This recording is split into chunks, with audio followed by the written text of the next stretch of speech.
Semalam kami mendapat informasi sekitar jam 10 dari markas besar FIFA bahwa kejuaraan dunia sepak bola di bawah usia 20 tahun dibatalkan dan diganti dengan kejuaraan dunia U20 yang akan dilaksanakan pada tahun 2023. Pada kesempatan ini tentunya dengan adanya penundaan atau pembatalan kejuaraan dunia tersebut, kita Sumatera Selatan dan Kota Palembang dapat mempersiapkan venue lebih baik lagi.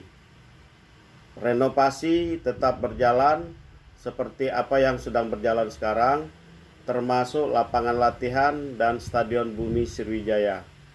Harapan kita tentunya dengan adanya penundaan tersebut, persiapan daripada Palembang, Sumatera Selatan sebagai tuan rumah kejuaraan dunia U20 tersebut dapat kita laksanakan lebih baik lagi.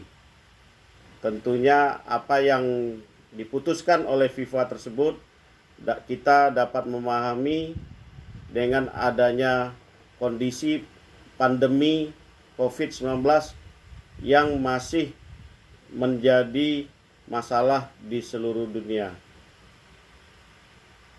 Semalam kami mendapat informasi sekitar jam 10 dari markas besar FIFA bahwa kejuaraan dunia sepak bola di bawah usia 20 tahun dibatalkan dan diganti dengan kejuaraan dunia U20 yang akan dilaksanakan pada tahun 2023.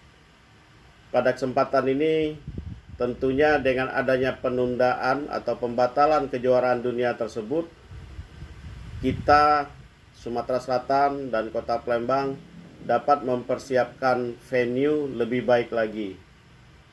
Renovasi tetap berjalan seperti apa yang sedang berjalan sekarang, termasuk lapangan latihan dan Stadion Bumi Sriwijaya. Harapan kita tentunya dengan adanya penundaan tersebut, persiapan daripada Palembang, Sumatera Selatan sebagai tuan rumah kejuaraan dunia U20 tersebut dapat kita laksanakan lebih baik lagi. Tentunya apa yang diputuskan oleh FIFA tersebut kita dapat memahami dengan adanya kondisi pandemi COVID-19 yang masih menjadi masalah di seluruh dunia.